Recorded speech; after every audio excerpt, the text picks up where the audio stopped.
Le lendemain matin, je me réveillai plus tard que d'habitude. Pour la première fois depuis des semaines, je n'éprouvais pas le besoin d'ouvrir les volets à l'aube, ni de me lever avant le chant des oiseaux. Le ciel de Gaillon s'étirait dans un bleu pâle, léger, presque indifférent à mes tourments d'hier. Je restai quelques instants allongé, savourant le silence apaisant de la maison avant de poser mes pieds nus sur le parquet tiède.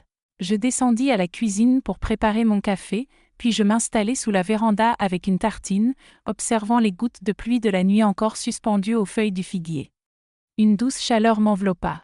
Pour la première fois depuis longtemps, je sentais que l'urgence m'avait quitté, que la colère, l'attente, tout cela n'avait plus de prise sur moi. Plus tard, dans la matinée, je décidai de me rendre au marché. Dans les ruelles étroites, les commerçants me saluèrent comme toujours, un sourire poli, une poignée de main, une remarque sur le temps. Certains me demandèrent des nouvelles de Julien, sans doute imaginant que nos liens étaient comme dans toutes les familles, faits de malentendus passagers mais réparables. Je me contentai d'un hochement de tête, d'un léger sourire. Il valait mieux laisser chacun croire ce qu'il voulait. Je rentrai avec mon panier rempli, quelques légumes, un pain encore chaud, un bouquet de dahlias blancs que je déposai dans un vase au centre de la table. Tout semblait à sa place. L'après-midi, je pris mon carnet et m'installai dehors. La brise faisait danser les branches et le parfum de la terre humide se mêlait à celui des fleurs. J'écrivis longtemps, l'écriture ferme, droite, sans hésitation. Il m'aura fallu 3 ou 4 ans pour comprendre une chose essentielle, on ne doit jamais laisser quelqu'un écrire votre histoire à votre place. Il pensait me faire taire, me faire disparaître dans le silence d'une maison de retraite, m'arracher mes souvenirs, mon nom. Mais ce silence qu'il voulait m'imposer est devenu ma plus belle arme. Dans ce silence, j'ai trouvé la force de reprendre ce qui m'appartient et de leur retirer à eux le pouvoir qu'ils croyaient avoir. Je posai le carnet sur mes genoux et restai longtemps à fixer l'horizon. Je pensais à Julien, seul désormais face à ses choix. Je pensais à elle, partie comme elle avait toujours su le faire quand les choses devenaient trop lourdes. Et moi j'étais restée. Le soir, j'allumai quelques bougies dans la salle à manger, dressai la table pour moi seule et servis la ratatouille que j'avais préparée dans l'après-midi. Je savourais chaque bouchée comme une victoire douce et silencieuse. Quand je montai me coucher, je pris un instant pour me regarder dans le miroir. Je vis une vieille femme, oui, mais avec un regard clair, droit, sans peur. Je lui souris et sus que le pire était derrière moi, et que tout ce qui restait désormais, c'était la paix que j'avais conquise. La nuit suivante, je ne parvins pas à fermer l'œil. Dans la pénombre de ma chambre, la respiration lente de la maison m'accompagnait et je laissais mes pensées tourner encore et encore, comme une horloge brisée qui refusait de s'arrêter. L'image de Julien debout sur le pas de la porte, ses yeux rougis, sa voix tremblante, refusait de me quitter. Il avait enfin compris, mais c'était trop tard, bien trop tard. Le lendemain matin, je me levai à l'aube, comme toujours. J'ouvris les volets, laissant entrer la lumière pâle du jour. Le ciel était d'un gris léger, piqué de nuages bas, et la brise portait déjà l'odeur de la pluie. Je préparai mon café, grillai une tartine et m'assis à la table de la cuisine, contemplant la petite cour silencieuse. La maison m'appartenait, tout comme chaque pierre, chaque carreau de carrelage, chaque éclat de peinture et chaque volet usé. Elle portait l'empreinte de ma vie. C'était ici que j'avais élevé Julien, ici que j'avais pleuré mon mari, ici encore que j'avais compris que je ne pouvais compter que sur moi-même. Je sentais en moi la force tranquille des femmes qui ont tout vu, tout enduré. Après le petit déjeuner, je montai au grenier. Dans un vieux coffre, je cherchai un album de photos que je ramenai dans la salle à manger. Je m'assis et l'ouvris lentement. Les premières pages me montraient Julien enfant. Ses petites mains potelées serrant mon doigt, son sourire édenté, ses yeux brillants le jour de ses 5 ans. Je passais le bout des doigts sur ces images, le cœur pincé. Puis je tombais sur une photo plus récente, prise lors d'un de ces dîners familiaux qui avaient fini par m'empoisonner. Je le voyais assis à côté de sa femme, éclatant d'un rire que je trouvais désormais cruel, tandis qu'elle me toisait déjà de ce regard supérieur et insupportable. Je refermai l'album d'un geste sec et le repoussai au centre de la table. L'après-midi passa à classer mes papiers. Je relus les documents du notaire, vérifiai une fois de plus les clauses de ma succession, déterminé à ce que rien ne soit laissé au hasard. J'avais tout prévu, tout verrouillé. Mon testament excluait désormais Julien de ma maison, de mes économies, de tous mes biens. Je laissais tout à une fondation locale pour aider les femmes âgées dans le besoin. Une petite vengeance tranquille. Un geste utile. La pluie commença à tomber en début de soirée, ruisselant contre les vitres. Je restais assise sous la véranda, les mains jointes sur mes genoux, écoutant les gouttes rythmer ma solitude. Puis, contre toute attente, le téléphone sonna. Je le laissai sonner longtemps avant de décrocher. C'était encore Julien. Sa voix paraissait étranglée. « Maman, je voulais juste te dire, tu comprends que tu as fait ce que tu as fait. Je n'aurais jamais dû. Enfin, je ne savais pas. Je ne dis rien. Je le laissai parler. Elle est partie, murmura-t-il après un silence. Elle m'a quitté après tout ça. Sa voix se brisa. Il attendait sans doute que je le console, que je lui dise que tout allait s'arranger. Mais je ne trouvais pas les mots. Rien ne s'arrangerait plus. Après un long silence, je dis seulement, la solitude apprend à se tenir droit.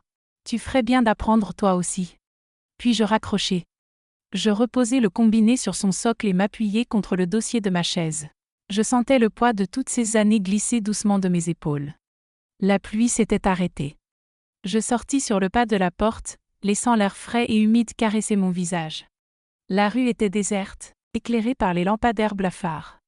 Je respirai profondément, au milieu du silence retrouvé, je sus que je n'avais jamais été aussi forte, aussi vivante, aussi moi.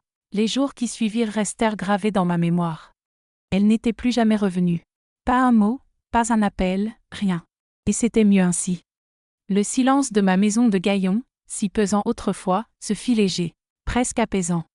Je passais mes matinées à entretenir le jardin, tailler les derniers rosiers avant l'hiver, ranger mes affaires dans les armoires. Je cuisinais pour moi seule. Je mettais une jolie nappe, une assiette et un verre, comme si j'attendais un invité invisible. Un soir pourtant, la sonnette retentit. Je n'attendais personne et pressentais déjà qui cela pouvait être. J'allais ouvrir avec la lenteur que donne la certitude. C'était lui. Julien. Mon fils. Il avait l'air vieilli, amaigri, le regard fuyant. Il resta là sur le pas de la porte, sans oser entrer. Ses mains froissaient nerveusement son chapeau. « Maman, je voulais te voir. » Je le dévisageai sans bouger. Il n'avait jamais su soutenir mon regard très longtemps. « Est-ce que je peux entrer ?» Je m'écartai légèrement, sans un mot, pour le laisser passer. Il s'assit à la table, posa ses mains à plat et inspira profondément. « Je sais ce qu'elle a fait. Je sais maintenant. Elle me l'a avoué. Elle pensait. » Il se tut, cherchant ses mots. « Elle pensait que tu ne verrais rien, que tu serais trop vieille, trop faible. » Je restai debout, les bras croisés. Je me suis sentie piégée, maman, mais ce n'est pas une excuse. Rien ne peut excuser ça. Il releva enfin les yeux vers moi. Je vis les larmes menaçant de couler. Je ne bronchai pas. Il avait fallu tout ce temps pour qu'il comprenne. « Je suis désolée, je ne mérite pas ton pardon, mais je voulais au moins que tu le saches. » Je m'assis lentement en face de lui, faisant tourner distraitement la petite clé du coffre où j'avais mis tous mes papiers, mes droits, ma mémoire, ma vérité. « Julien, dis-je, on ne trahit pas une mère sans conséquence. » Il hocha la tête, incapable de répondre. « Tu peux repartir, mais sache une chose. Tu ne me feras plus jamais douter de moi. Plus jamais. » Il se leva, chancelant. Je vis dans ses yeux qu'il comprenait que la porte qu'il venait de franchir ne se rouvrirait plus. Je l'accompagnai sans mot. Lorsqu'il passa le seuil, je lui tournai le dos et refermai la porte d'un geste sec. Je m'appuyai contre le bois quelques secondes, écoutant ses pas s'éloigner dans la nuit froide. Puis je retournai m'asseoir sous la véranda et laissai le silence m'envelopper. Dans ce silence, il n'y avait plus de peur. Il n'y avait que moi, enfin libre. Après cette soirée, tout avait changé. On aurait pu croire qu'une telle confrontation ferait s'effondrer toute la famille. Mais non. Dans ma maison, il y eut seulement le silence. Un silence dense, où chaque geste devenait question, chaque regard suspicion. Sa mère avait été transportée à l'hôpital dans la nuit. On parlait d'un malaise cardiaque, de fatigue accumulée. Mais moi, je savais. Je savais ce que contenait ce verre, et je savais que ma belle-fille le savait aussi. Je n'avais pas besoin d'autre preuve que son visage blême, son air perdu, son incapacité à soutenir mon regard quand les ambulanciers l'emportèrent. Le lendemain, personne ne me téléphona. Pas même mon fils. Et c'était très bien ainsi. J'avais pris l'habitude de me lever tôt, de m'habiller soigneusement et de sortir faire un tour du village, comme pour montrer à tout le monde que je restais droite, que j'étais toujours là. Je saluais les voisins, achetais mon pain, bavardais avec la marchande de journaux. Les gens me connaissaient. Depuis 60 ans, ils m'avaient vu tout donner, pour mon mari puis pour mon fils. Ils savaient que je n'étais pas une femme à disparaître sans raison. Dans ma tête, tout se mettait en place. Je me souvenais de leur ricanement, de la façon dont elles me reprenaient chaque fois que je racontais une anecdote, comme si je n'étais déjà plus qu'une vieille dame confuse. Je me rappelais avoir surpris sa mère chuchoter « On ne pourra jamais rien faire tant qu'elle sera là, tant qu'elle aura sa tête. » Je m'étais promis qu'il ne m'enfermerait jamais, qu'il n'aurait jamais ce pouvoir sur moi. Alors, je décidai d'agir.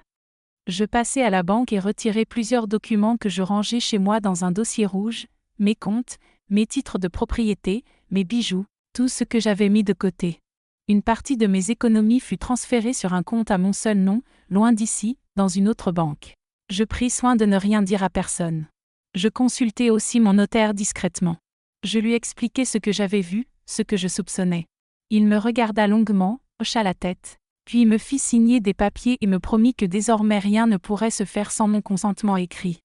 Quand je rentrai chez moi ce soir-là, j'avais la sensation d'avoir déjà repris un peu de terrain. J'ouvris les volets, laissai entrer l'air frais du soir et préparai un thé. Je m'assis sous la véranda, regardant le jardin où les feuilles mortes formaient un tapis d'or et de rouille. Le surlendemain, elle osa venir sans prévenir. Je l'entendis dans l'entrée, ses talons résonnant sur le carrelage, ses gestes nerveux alors qu'elle posait son manteau sur le dossier d'une chaise.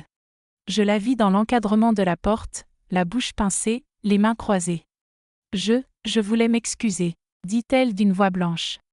Je la regardai sans rien dire. Elle se tordit les doigts. Je pense qu'on pourrait passer à autre chose. Non. Oublier ce qui s'était passé ? Jamais. Je me levai doucement, allai chercher le verre que j'avais soigneusement lavé mais conservé, et le posai devant elle. Elle recula d'un pas, son visage blêmi à nouveau.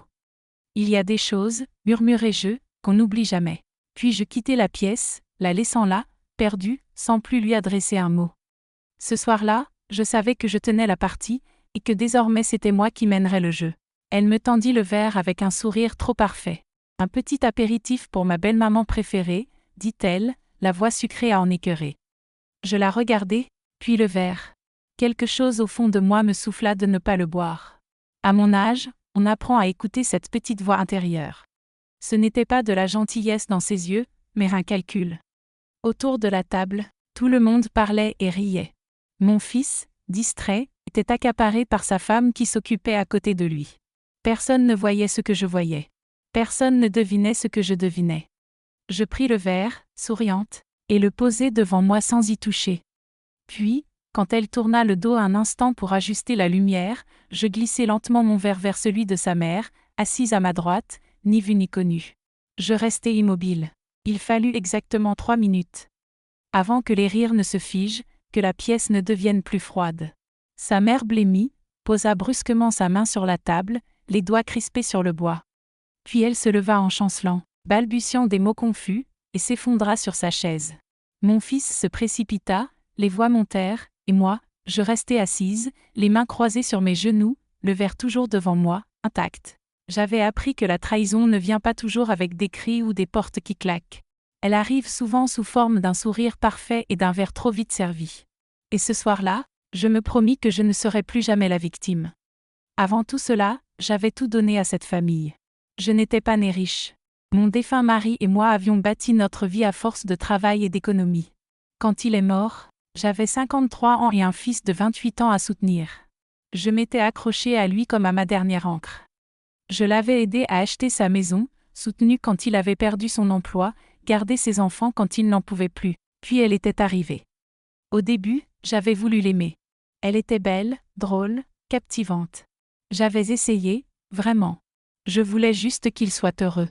Mais il y avait toujours ce petit rire moqueur, ces sous-entendus, ces remarques sur ma façon de cuisiner ou mes rides. Sa mère était pire encore, glaciale, haute, et un soir, devant tout le monde, elle me dit « Il a bien du mérite, votre fils, d'avoir épousé au-dessus de son niveau. » Je m'étais tue, comme toujours. J'avais encaissé des humiliations silencieuses pendant des années. Chaque repas de famille était un poison à avaler. Mes histoires corrigées en public, mes souvenirs tournés en dérision. Même mon fils avait fini par m'appeler par mon prénom, comme si j'étais devenue une étrangère. Mais ce soir-là, Quand elle me tendit le verre avec son sourire trop large, je sus qu'elle était allée trop loin. Je fixai le verre longuement et compris ce qui se passait. Ils avaient voulu me faire passer pour une vieille femme sénile, fragile, à placer dans une maison médicalisée pour vider mes comptes. Ils avaient sous-estimé ma mémoire. Alors, je laissai le verre devant elle et j'attendis.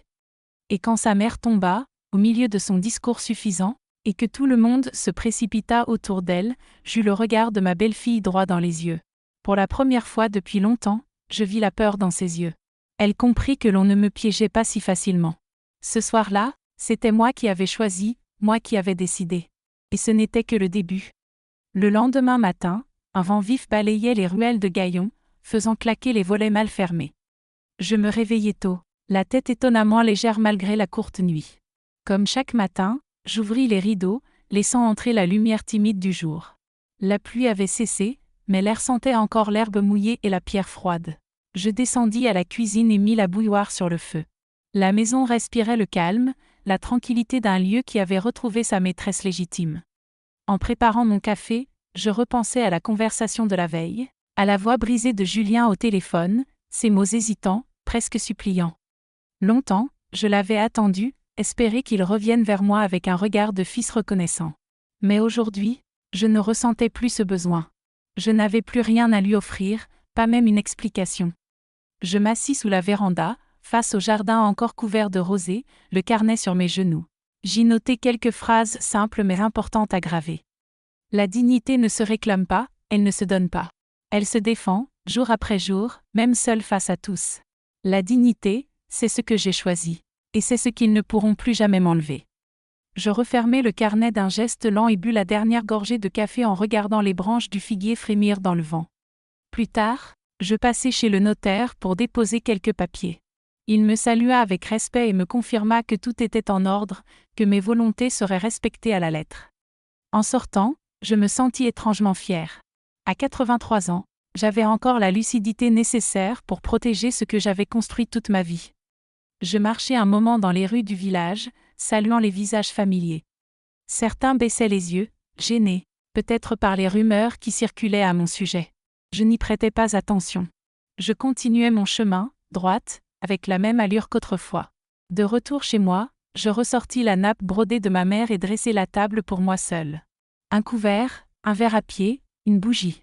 La soupe mijotait doucement sur le feu, sur la platine, un vieux disque répandait la voix chaude du chanteur, couvrant le silence. Je soupais lentement. Chaque bouchée était un hommage aux années où j'avais vécu pour les autres. Aujourd'hui, c'était pour moi. Rien que pour moi. Quand la nuit tomba sur le jardin, je sortis une dernière fois sous la véranda, le visage levé vers les étoiles. L'air était vif, mais je ne frissonnais pas.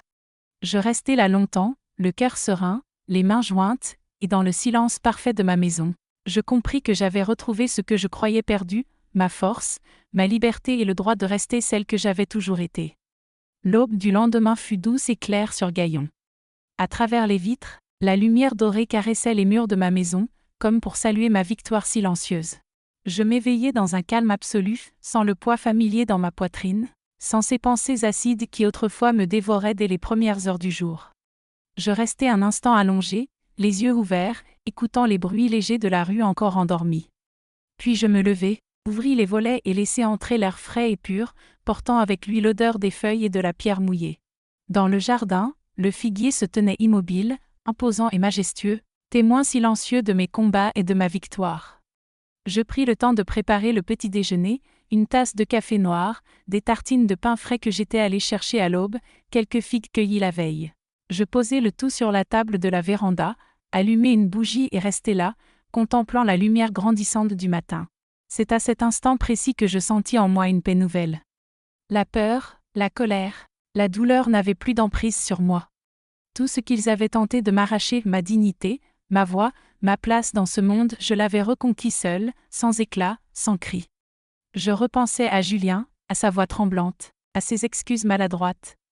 Je repensais à elle, à ses regards venimeux, à ce verre tendu, calculé, et je compris enfin, je n'éprouvais ni haine ni pitié. Plus rien. Leur chapitre était clos, et moi, j'avais déjà tourné la page. Plus tard, je sortis me promener dans le village.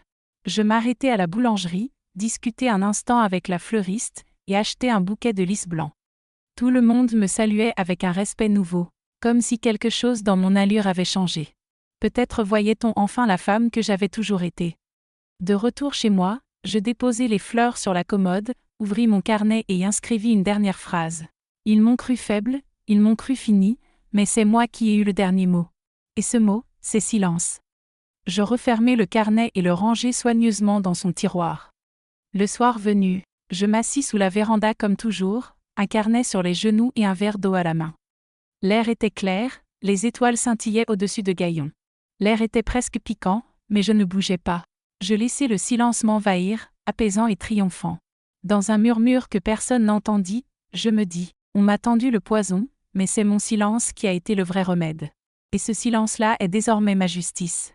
Dans la nuit calme, je souris enfin. J'avais gagné. J'étais resté moi, jusqu'au bout.